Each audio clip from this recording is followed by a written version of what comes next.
So, obviously UCLA and USC are both ranked teams, two of the more talented teams that the conference has to Yeah. offer. Would you call this your toughest stretch of games so far this year? Oh wow, that's a good question. I think what did we had last week? 6 ranked in the top 25 in the league, and I heard one of the announcers say they thought right now if you looked at our RPI, including Washington State, 9 would be in the NCAAs right now if the season ended. So it's definitely one of the toughest stretches, if not the toughest stretch. But the thing that after being around the Pac-12 for as long as I have is that you just got to be ready to take them one at a time and keep the focus not so much on them, but keep it on us and our improvement. So it's definitely a tough stretch, and it's also part of what makes it so exciting to coach and play in the Pac-12. Yeah, definitely. You guys were tied at 24 at Yep. halftime Yep. against the number 14 ranked team this past Sunday. Yep. Obviously, things fell off a little bit in the third quarter. What adjustments do you have to make as a team to prevent that from happening? I thought that we had some really good looks against their defense. They're known for their pressure defense, and I thought we played a pretty solid game defensively, obviously to be tied up at the half the way we were. But I think the biggest thing, the challenge that we have is that we did not defensively rebound well. We gave up, I think, 14 or 16 rebounds. And to me, that was the ball game, obviously after being tied. So we've got to continue to improve in that area. That's the biggest thing. And that's a challenge. That's a challenge for us because a lot of that is just physically wanting to go out and really hit somebody on the basketball court to secure that rebound. When we're able to defensive rebound, we get into our running game and the offense comes a little bit easier, and you don't have to go against the set defense that you saw with Arizona State, kind of their trademark, what they're known for. So that's I think that, and the other thing is, it's a game of runs, and I felt like they came out and hit that 3 to start the second half, and Haynes got going, had a career second half against us, and we just didn't respond the way we have in the past. So we've got to respond with more energy and be willing to put whatever's happening out there behind us and play hard. Definitely. And looking at the team mentality, how important would you say it is for not only this group of players but the program as a whole to get that first win out of the way this season against a ranked opponent? It's important. I think that it will help solidify how good we really are as a team. And I think that it will continue to build confidence with our players, our fan base, everybody out there to just know that the Pac-12 is really good this year, and we're a really good team too.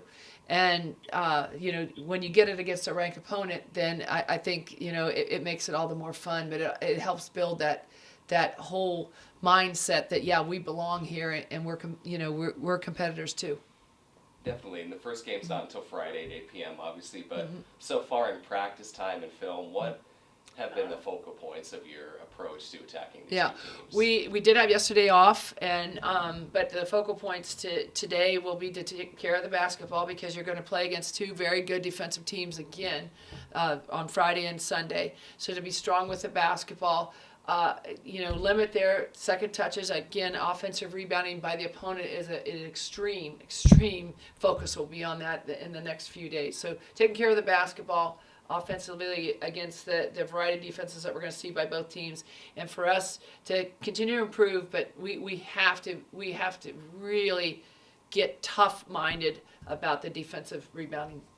That's huge for us. Yeah. One last question for you, Coach. So, what do you think that WSU basketball has in terms of advantages over schools like USC and UCLA who play in a major city and have these primetime media markets, and they have those advantages, and they always have that to offer? But what do you think separates WSU basketball from a couple schools like that? I think there's goodness in every city in America, and all 12 Pac-12 cities have so much to offer. I think what we're always looking for is finding the right person that fits Pullman, Washington. And, we are a small, safe college town that offers a world-class education. A lot of our players that come here love the fact that it's clean. We don't have high crime rates, that they don't have to worry about what's going on outside their apartment, or what's going on Friday and Saturday nights, as far as safety. I think that's a huge advantage for us. I think the other thing is here, because we're a true college town, when you walk into Safeway or wherever you go in our city, the community is great. They're so respectful. They're so excited that you're here, and I feel like they know that this is a second home for them, and I think that's tough to accomplish sometimes in the bigger cities. Appreciate it. Thanks Yeah, for your time. you bet. Questions on the line for Coach? Hey, June, City Brunson, Pac-12 Network. How are you? Good morning. I'm doing well, Cindy. Excellent. Forest still the scoring numbers have dropped off markedly since conference play started. What's the explanation for that, and how do you get her going?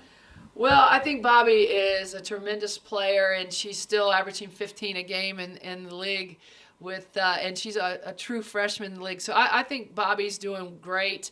I think the thing that Bobby is finding out is it's such a big transition, not just in the Pac-12, but Division I from international play, because it's way more physical. It's not a finesse game like it is international. The officials allow way more contact, and that that she's not always going to get her first choice or first offensive selection out there, and she's learning to adjust. She's working really hard. She's spending a lot of extra time in the gym and in the weight room. She understands that she's got to get stronger and that she's got to become more consistent against the pressure that she's seeing. So, I think it's all part of the maturation process of playing in Division I, and obviously the next step is the maturation process of playing in the Pac-12, where every game is scouted and everybody has other great players that they're going to throw their best defenders at her every night. What's the biggest challenge of facing USC? I think that for us, we have to continue to do a good job in the assist-to-turnover ratio. I thought that for the most part in the two games this weekend, we were 14-14, I think, in assisted turnovers with Arizona and Arizona State, close to that. So we're 1-1. We'd like to get to a 2-1 ratio. All coaches do. 3-1. We're winning a national championship. So we want to keep taking care of the basketball and sharing the basketball. And I think that that's a very important thing with both teams coming in as defensive-minded as both teams are with both LA schools. I think the second piece of that is that we have to improve defensive rebounding. The 5 games that we've lost, we've been out-rebounded in every game but one. And most importantly, the opponent has been able to get plus, double figures on offensive boards. So that's just not us. We have to address that. We have to get better. We need to get better in a hurry. In your losses, June, the bugaboo has been coming out of the locker room flat. How do you fix that? I don't agree with that. I don't agree with that. I think that we played a great second half against Colorado. I think we played, we've played great second halves against a lot of teams. But the bugaboo is, can we do it for 40 minutes, and 4 quarters, right now. And no matter what the opponent's throwing at us, no matter, the game is obviously a game of runs. We all know that. We've played basketball. And and you love it when the game of runs is to your advantage, and you're going up 15, you're going up 20. But the challenge is when the run is going against you. Can you bear down, and can you unite your forces and be able to sustain the run and make the run of your own? And that's something that we have to get better at right now. How important is your senior leadership going to be against these Southern California schools this weekend? I think our seniors have been phenomenal leaders, and my message to them is to encourage them to just keep believing in this, their younger teammates, and keep bringing them along. I think that that's the biggest message that I can share with them, because they have been very good leaders. But, as you know, they have a lot more experience and know how athletic and how tough both LA schools are. So keep sharing your wisdom. I think that that's really important.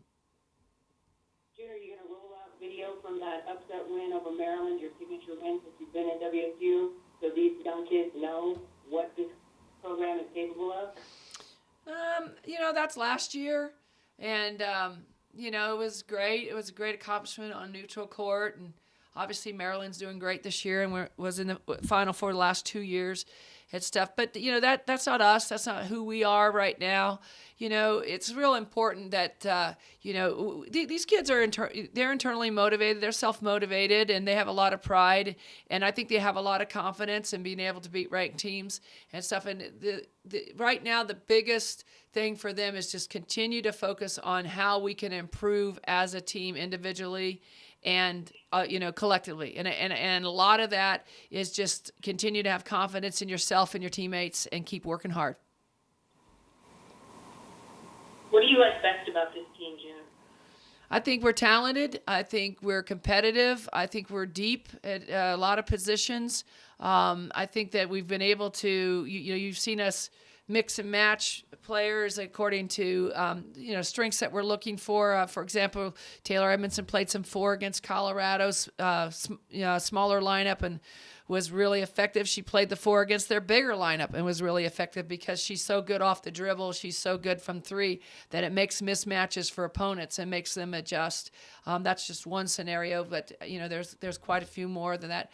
I think that they totally have bought into the fact that it's all about we and what we can do as a team, that we need to accomplish it, together, and that no individual is going to be able to get it done alone, that this is a team sport. I think we've sacrificed a lot by position and playing time for the good of we, and not necessarily it being about me and my own playing time. And that shows a lot about the character and the competitive spirit of all the individuals that play for us at Washington State. The fans really have bought into the band of 14 sisters, if you will, Yeah, instead of yeah. brothers. Yeah. How important will it be to have the students back on campus and backing you guys this weekend? Yeah, it's exciting. I can't say enough how